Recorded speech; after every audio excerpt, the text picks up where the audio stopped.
21 lessons for the 21st century. Meaning, no story. Liberalism took a radical step in denying all cosmic drama, but then it recreated the drama within the human being. The universe has no plot, so it's up to us humans to create a plot, and this is our vocation and the meaning of our life. Thousands of years before our liberal age, ancient Buddhism went further by denying not just all cosmic drama, but even the inner drama of human creation. The universe has no meaning. It claimed the human feeling to carry no meaning. They are just imperial vibration, appearing and disappearing for no particular purpose. That's the truth. Get over it.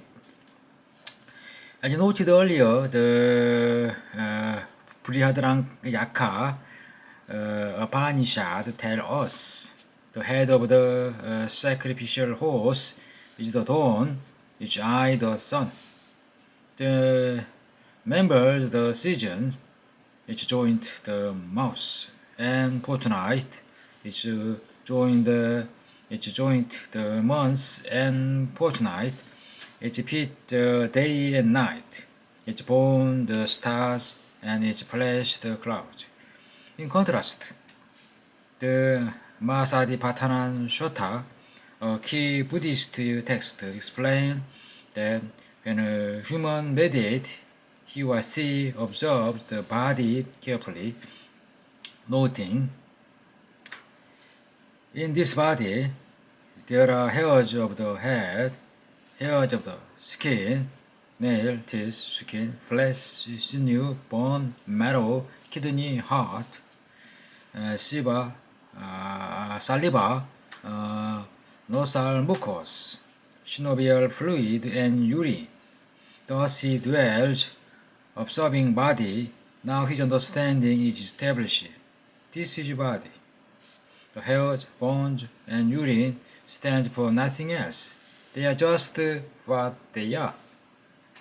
In passage after passage, the text goes on to explain that no matter what the meditator observed in the body or in the mind, you are just understand it as it is. When the meditator breathes, breathing in a deep breath, you understand properly, I am breathing in a deep breath, breathing in a shallow breath. He understands properly, I am breathing in a shallow breath. A long breath does not represent the season, and the short breath does not represent the days. They are just vibration in the body. The Buddha taught that the three basic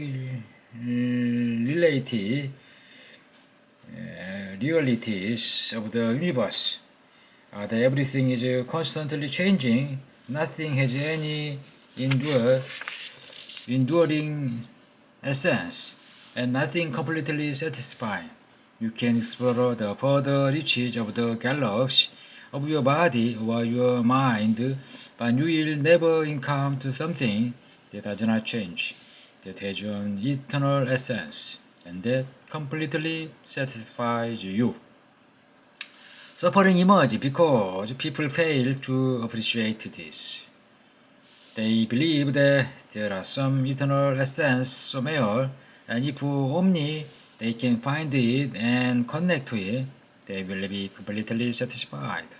This eternal essence is sometimes called God, sometimes the nation, sometimes the soul, sometimes the authentic self, and sometimes true love, and the more people are attached to it, the more disappointed and miserable they become when they fail to find it.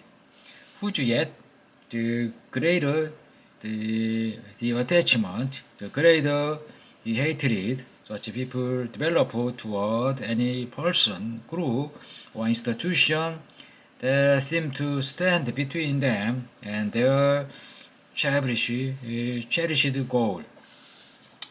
According to the Buddha, then life has no meaning and people don't need to create any meaning. They just need to realize that there is no meaning and therefore they are liberated from the suffering caused by our attachment and our identification with the empty phenomena. What should I do?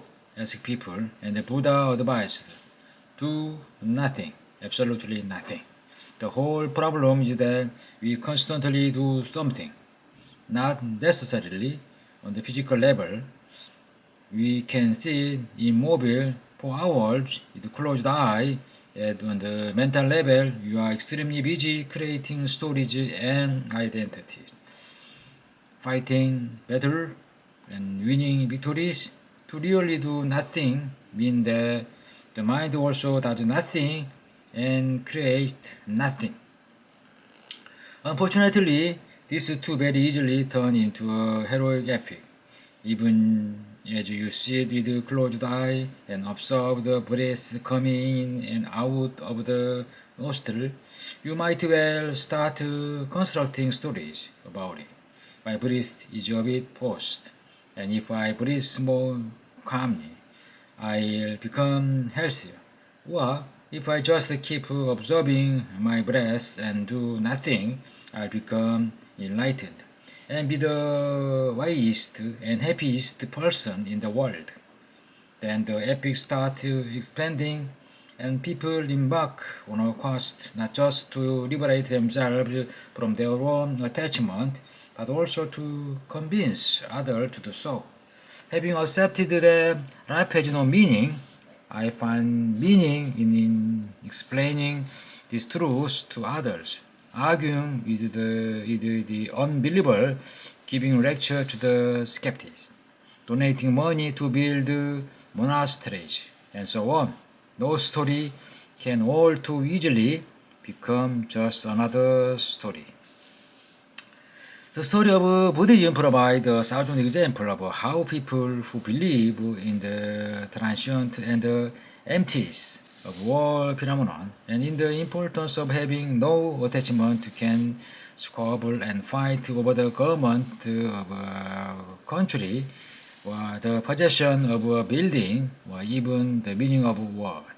Fighting other people because you believe in the glory of an eternal God is unfortunate, but understandable. Fighting other people because you believe in the emptiness of all phenomena is truly bizarre, but so very human. In the 18th century, the royal dynasty of both Burma and neighboring Siam prided themselves on their devotion to the Buddha and gained legitimacy by protecting the Buddhist faith.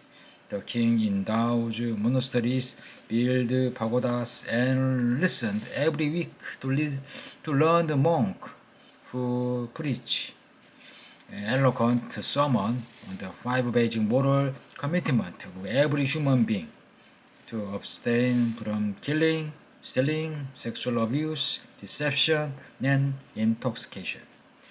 The two kingdoms nevertheless fought each other relentlessly. On April 7th, 1767, the army of the Burmese king, his Vishen, stormed the capital of Siam after a long siege. The victorious troops killed, looted, raped, and probably also got intoxicated here and there. They then burned down much of a city with its palace, monasteries, and pagodas, and carried home thousands of slaves and catalogs of gold and jewels. King Himbisin did not take his Buddhism lightly. 7 years after his great victory, the king made a royal progression down the great Irrawaddy River, worshipping at the important pagoda on the way, and asking Buddha to bless his army with more victories.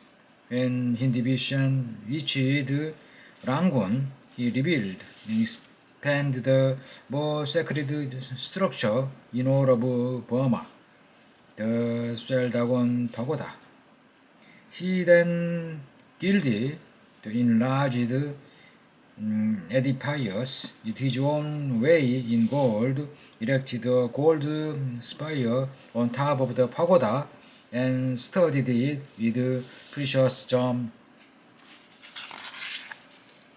Perhaps rooted from Siam, he also used the occasion to execute the captivated king of Pegu, his brother and his son. In 1970s Japan, people even found the imaginative way to combine Buddhist doctrine with nationalism, militarism, and fascism. Radical Buddhist thinkers such as Nisho Inoue, Ikigita, and Tanaka Shikaku argued that in order to dissolve one's egoistic attachment, people should completely give themselves up to the emperor, exercise all personal thinking, and observe total loyalty to the nation. Various ultranationalist organizations were inspired by such ideas, including a fanatical military group that sought to overthrow Japan's conservative political system by a campaign of assassination. They murdered the former finance minister, the director general of the Mitsui Corporation, and eventually the prime minister Inukai Chuyoshi. They thereby speeded up the transformation of Japan into a military dictatorship. When the military then embarked on war, Buddhist priest and Zen meditation master preached selfless obedience to state authority and recommended self-sacrifice for the war effort.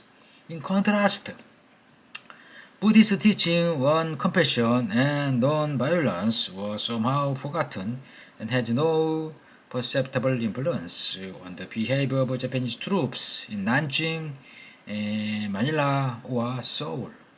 Today, the human rights record of Buddhist Myanmar is among the worst in the world. The Buddhist monk Ashin Wiraju led the anti-Muslim movement in the county. He claimed that he only wanted to protect Myanmar and Buddhism against the Muslim jihadi conspiracy. But his sermon and article are so inflammatory that February 2018, Facebook removed his page, citing the company prohibition on hate speech. During 2017 interview with the Guardian, the monk preached compassion for a passing mosquito, but when confronted with an allegation that Muslim women had been raped by the Myanmar military, he laughed and said, "Impossible. Their bodies are too disgusting."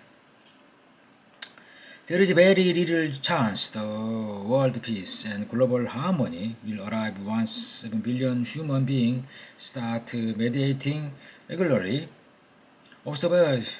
Observing the truth about yourself is just so difficult. Even if you somehow manage to get more human to try it, many of us will quickly distort the truth we encounter into some story with heroes, villains, and enemies, and in the story find really good excuses to go to war.